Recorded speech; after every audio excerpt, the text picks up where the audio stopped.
নিজে একটা বড় স্ক্রিনে সেই অভিযোগপত্রটা খুলেছিলাম।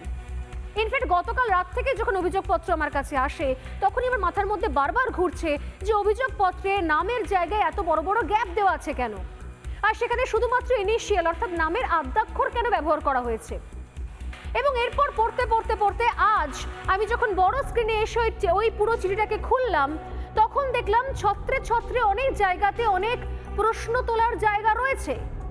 আমরা সাংবাদিক, আপনি বলতে পারেন স্বর্ণালী হ্যান্ডরাইটিং এক্সপার্ট তো আপনি নন, নিশ্চয়ই নই, কিন্তু সাংবাদিক হিসেবে আমার মনে কয়েকটা জায়গায় প্রশ্ন ওঠে।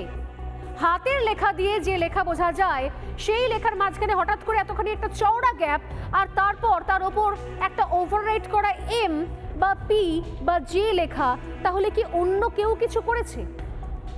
এই প্রশ্ন মাথায় আসতে আসতে আমি এই পুরো চিঠির যে অংশটা নিয়ে একটা প্রতিবেদন করি আজ সকালে। এই মুহূর্তে আমি আপনাদের সামনে এবং আমার যারা গেস্টরা রয়েছেন তাদের সামনেও সেই প্রতিবেদনটা আমি তুলে ধরার চেষ্টা করব। দেখুন একবার। যার শ্লীলতাহানি হয়েছে বা যাকে ধর্ষণ করা হয়েছে তার ক্ষেত্রে কোথাও নাম প্রকাশ্যে না আসার জন্য একাধিক নিয়ম রয়েছে, কিন্তু যাদের বিরুদ্ধে অভিযোগ তাদের নামগুলো আড়াল করার পেছনে কোনো কারণ নেই। তখন আমাদের সন্দেহ হয়, তাই যদি হয় তাহলে যে মেয়েটি অভিযোগ করছে সেই মেয়েটিকে অভিযোগ করার সময়তে নামগুলো না লিখে তার নামের আদ্যাক্ষর লিখেছিল, মানে মনোজিৎ এম, জাইব হয়ে গেছে জে, প্রমিত হয়ে গেছে পি, এটা কি মেয়েটি করেছে? কোথাও কি খুব বেশি গ্যাপ লাগছে? নেই কিন্তু। অথচ তুমি দেখো এই জায়গাটা অ্যাজ ইউজুয়ালের পরে ফুল স্টপ দেওয়া হলো, ফুল স্টপের পরে এখান থেকে শুরু করে এই এতখানি জায়গা এখানে কোনো একটা নাম ছিল মনে হচ্ছে, কারণ সেইটাকে কোথাও হোয়াইটনার দিয়ে ডিলিট করে কি তাহলে ডিনোটেড অ্যাজ জে করা হয়েছে?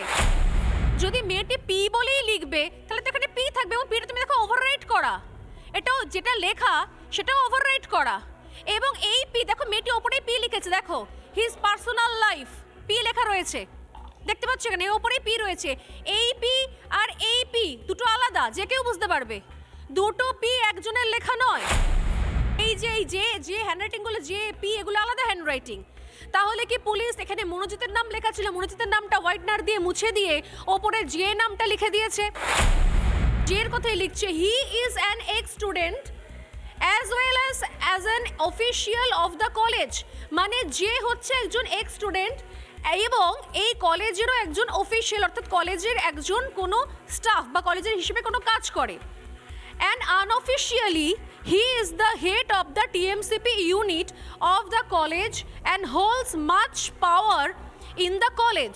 যদি আমরা ধরে নিলাম যে এর কথাই বলা হচ্ছে, তাহলে এখনো পর্যন্ত এই ঘটনাক্রম যেদিকে পৌঁছেছে আমরা সবাই বুঝতে পারছি, বা যেটা খোঁজও নেওয়া আসছে, যেটা গ্রাউন্ড রিপোর্ট বলছে, কলেজের বাকি স্টুডেন্টরা বলছে, আসলে মনোজিৎ হচ্ছে এক স্টুডেন্ট এবং সে পাশ করে বেরিয়ে গিয়েছে, সে এখন প্র্যাকটিস করছে এবং কলেজেও কোনো কোনো কাজের ক্ষেত্রে সে অস্থায়ীভাবে যুক্ত রয়েছে।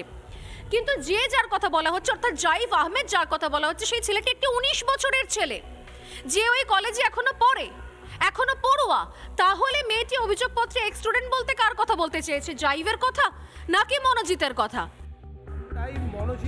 নানা ধরনের কন্টেন্ট দেখার জন্য লাইক করুন, শেয়ার করুন আমাদের ফেসবুক পেজ, সাবস্ক্রাইব করুন আমাদের ইউটিউব চ্যানেল।